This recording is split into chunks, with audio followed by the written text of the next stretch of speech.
మాజీ మంత్రి హరీష్ రావుపై టీపీసీసీ అధికార ప్రతినిధి చెనగాని దయాకర్ ఉస్మానియా యూనివర్సిటీ పోలీస్ స్టేషన్లో ఫిర్యాదు చేశారు. విద్యార్థులతో కలిసి పోలీసులకు ఫిర్యాదు అందజేసిన ఆయన తెలంగాణ ప్రజలకు హాని కలిగేలాగా క్షుద్ర పూజలు చేశారంటూ ఆరోపించారు. ఘటనపై విచారణ జరిపి చట్టపరమైన చర్యలు తీసుకోవాలని పోలీసులను కోరారు. ఈ సందర్భంగా చెనగాని దయాకర్ మాట్లాడుతూ తెలంగాణ రాష్ట్రంలో వర్షాలు పడకుండా ప్రజలు కరువు కాటకాలతో ఇబ్బందులు పడాలనే ఉద్దేశంతో హరీష్ రావు తమిళనాడు, కర్ణాటక రాష్ట్రాల్లోని పలు ప్రాంతాలకు వెళ్లి క్షుద్ర పూజలు నిర్వహించారంటూ ఆరోపించారు. ప్రజాప్రతినిధిగా ఉన్న వ్యక్తి ఇలాంటి చర్యలకు పాల్పడడం సమాజానికి తగదు అని, వ్యవహారంపై తెలంగాణ ప్రజలకు హరీష్ రావు బహిరంగ క్షమాపణ చెప్పాలని డిమాండ్ చేశారు.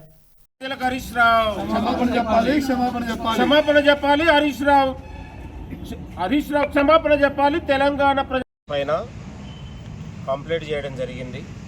తెలంగాణ ప్రభుత్వం పైన తెలంగాణ ప్రజలు ఇవాళ ఇబ్బందులతో ఉండాలి, కరువు కాటకాలతో ఉండాలి, తెలంగాణలో వర్షాలు పడకుండా కరువుతో అల్లాడించాలనే ఒక దురుద్దేశంతో కుట్రపూరితంగా ఇవాళ క్షుద్ర పూజలు చేసి చాలా చట్టవిరుద్ధంగా అతను ఒక అనైతిక విలువలకు పాల్పడ్డాడు అనేది మనకు ఉన్నటువంటి పూర్తి సమాచారం.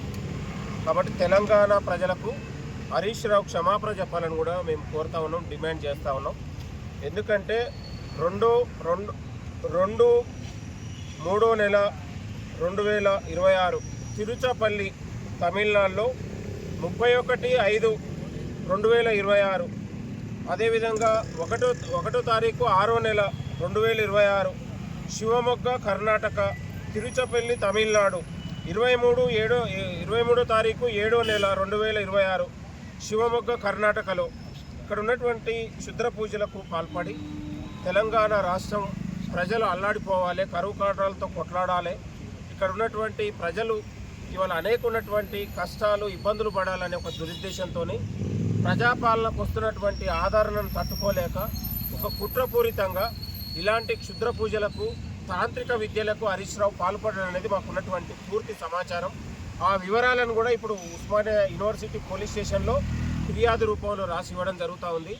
చాలా సిగ్గుచేటు. ఒక మాజీ మంత్రిగా ఉండి ఇవాళ హరీష్ రావు గారు తన కుట్ర బుద్ధితోని ఇవాళ ప్రజాపాలన పైన ఇవాళ ప్రజలు ఉన్నటువంటి సంతోషంగా ఉండొద్దని కుట్ర చేశాడు. కాబట్టి తెలంగాణ రాష్ట్ర ప్రజలకు హరీష్ రావు క్షమాపణ చెప్పాలి బేషరతుగాని మేము కూడా డిమాండ్ చేస్తూ ఉన్నాం.